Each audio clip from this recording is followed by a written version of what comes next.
वादा करने वाले साहबों में एक कार्यक्रम है। चुनावी रैली में आए देश के गृह मंत्री आदरणीय अमित शाह जी हमारे मुजफ्फरनगर लोकसभा के, हमारे एनडीए के और खासतौर से लोकदल और भारतीय जनता पार्टी के साझा उम्मीदवार डॉक्टर संजीव बालियान जी, उत्तर प्रदेश के मंत्री धर्मवीर प्रजापति जी, हमारे पार्टी के अनिल को अभी उन्होंने शपथ ली और आपके आशीर्वाद से मंत्री बने उत्तर प्रदेश में,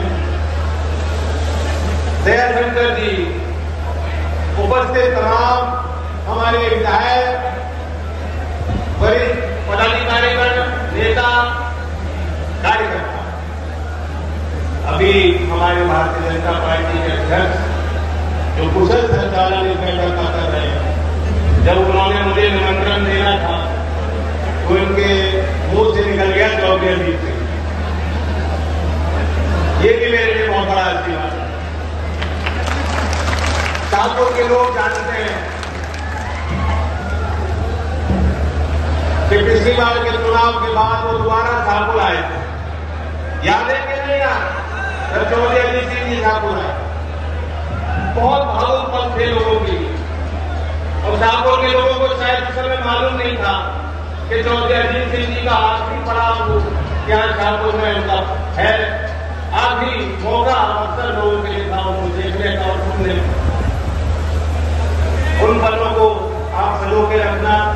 चौधरी अजीत सिंह जी के लंबे राजनीतिक सफर और जीवन यात्रा में मुजफ्फरनगर के लोगों का और खासतौर से पश्चिमी उत्तर प्रदेश के लोगों का बहुत बड़ा योगदान है।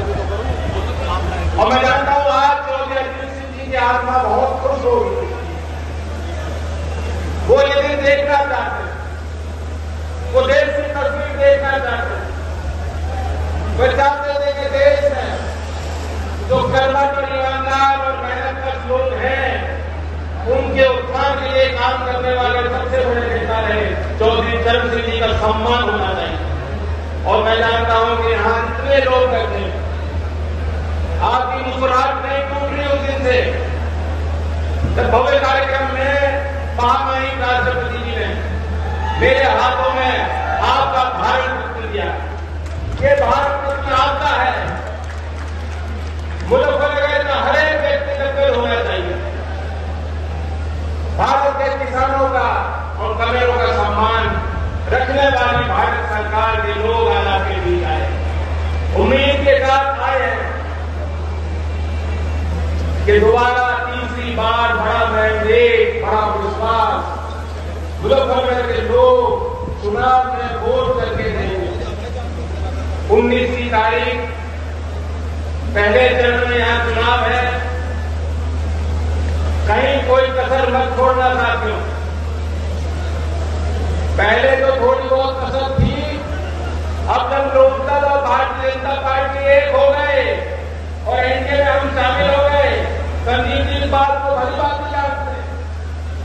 अब कोई बहाना किसी पे नहीं है, कोई कसर नहीं है, कोई कसर बची नहीं। उससे पहले जब भारत रत्न दिया गया, मैं सोच रहा, मैंने भी कम समय में अपनी राजनीतिक यात्रा में बहुत नेताओं को बहुत करीब से देखा और उनके साथ काम करने का मुझे मौका।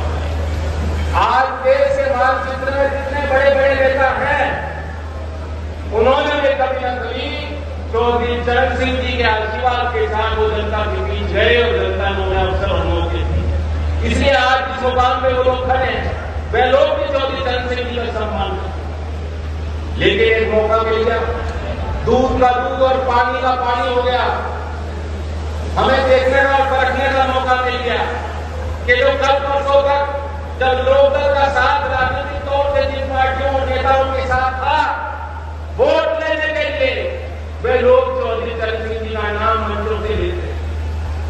लेकिन जब भारत रत्न का निर्णय भारत सरकार ने लिया, चाहे संसद के अंदर जब वहां चर्चा हो रही थी, चाहे भारत रत्न के देने के बाद आपने भी देखा होगा कि जो लोग कल परसों तक हमारे साथ थे और चौधरी चरण सिंह जी का नाम लेते थे, बड़े अदब और सम्मान से लेते थे और किसान की बात करते। चौधरी चरण सिंह जी को जब भारत रत्न दिया गया है, आप उनके सोशल मीडिया पे जाके देख सकते हैं, एक प्यार आपको नहीं मिलेगा, कहीं कोई खुशी नहीं है।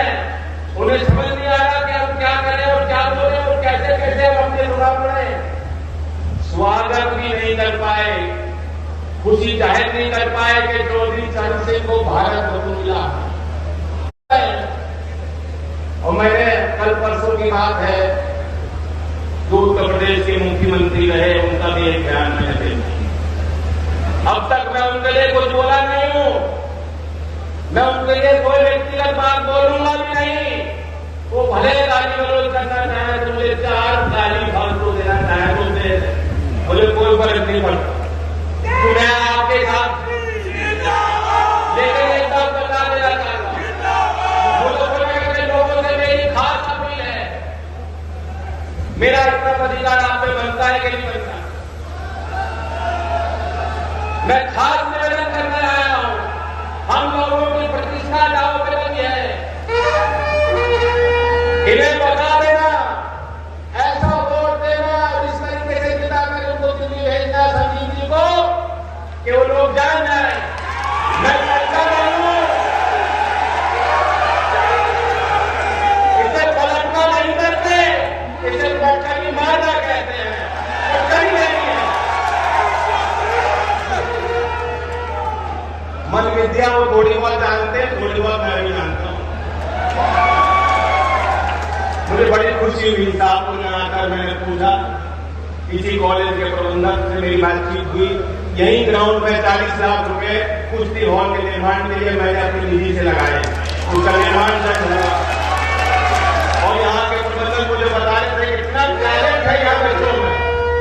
अभी स्टेट की जो प्रतियोगिता हुई कुश्ती में 12 मेडल, शाहपुर में इसी संस्था में पढ़ रहे बच्चों ने 12 मेडल जीते, बहुत बड़ी उपलब्धि। यही बात से कांगड़ा गांव है, पुनीत बालियान स्वर्ण पदक जीत के आया। मैं जानता हूं बहुत खुशी की लहर पूरे क्षेत्र में गई। उसके पश्चात मैं उससे मिलने गया, मैं उससे मिलना चाहता।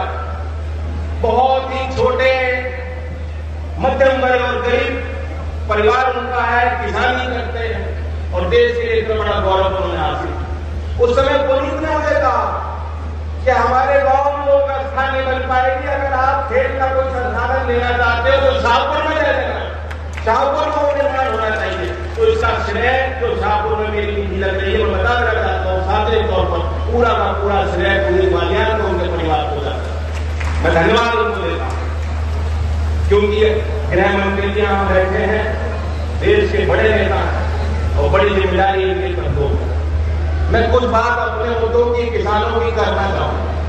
अब लोकदल और बीजेपी एक है, हमारे प्रतिनिधि प्रदेश की सरकार में भी, और जब हमने दृढ़ निश्चय के साथ ये निर्णय लिया कि हमें आगे और गति देनी है, तो ये बात तो तय है कि प्रदेश और देश भर में किसानों को जब तीसरा मैंडेट मोदी जी को मिलेगा, प्रधानमंत्री की शपथ को लेंगे, तो देश का किसान विश्वास कर सकता है कि किसानों को लाभकारी मुद्रा मिलेगी, उनके साथ सामाजिक न्याय हो, मुख्य धारा में उनकी गिनती बने।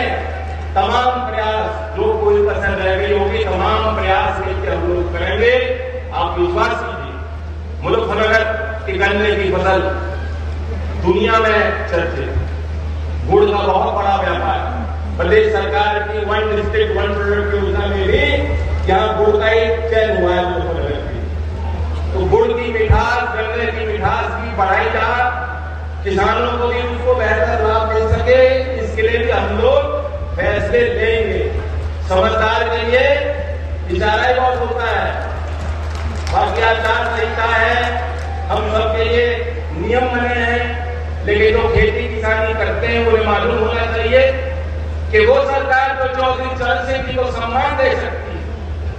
इससे पहले भी सरकारें थी, इससे पहले भी लोग प्रधानमंत्री रहे, चौधरी साहब को लोग मानते भी होंगे, लेकिन उनके लिए इतना बड़ा फैसला तब कोई सरकार ले नहीं पाई।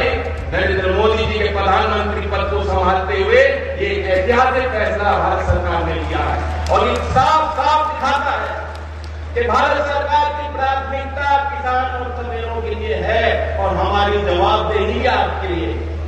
इसलिए बड़ा दिल दिखाना, मैं लोकदल के कार्यकर्ताओं से आखिर में दोबारा अपील करता हूं, हमने और आपने बहुत संघर्ष किया, लेकिन आपको और बड़ा दिल दिखाना होगा। दुष्यंत कुमार जो प्रसिद्ध कवि हैं, उनकी छोटी सी पंक्ति याद आ रही है, मैं सुना देता हूं कि सच है कि पावों ने बहुत कष्ट उठाए। ये जो हम लोग विपक्ष में रहे तो उस समय की बात है, हमने बहुत संघर्ष किया, बहुत संघर्ष करके यहाँ आए मंच पे, साझा मंच पे हम लोग खड़े। दुष्यंत कुमार जी ने कहा है कि सच है कि पांव ने बहुत कष्ट उठाए, पर पांव किसी तरह राह पे तो आए। और लोकदल के कार्यकर्ताओं को बड़ा दिल दिखाकर, क्योंकि हमारी कार हमारे रास्ते एक है और मुजफ्फरनगर से दिल्ली जाने का रास्ता है। अगर आप मुझे मजबूती देना चाहते हो, अगर आप मुझे ताकत देना चाहते हो, अगर आप चौधरी चरण सिंह के विचारों को आगे ले जाना चाहते हो, अगर आप चौधरी अजीत सिंह जी के अधूरे कार्यों को पूरा करना चाहते हो, तो डॉक्टर संजीव बालियान को बहुमत के साथ आप चुनाव जिताइएगा। धन्यवाद।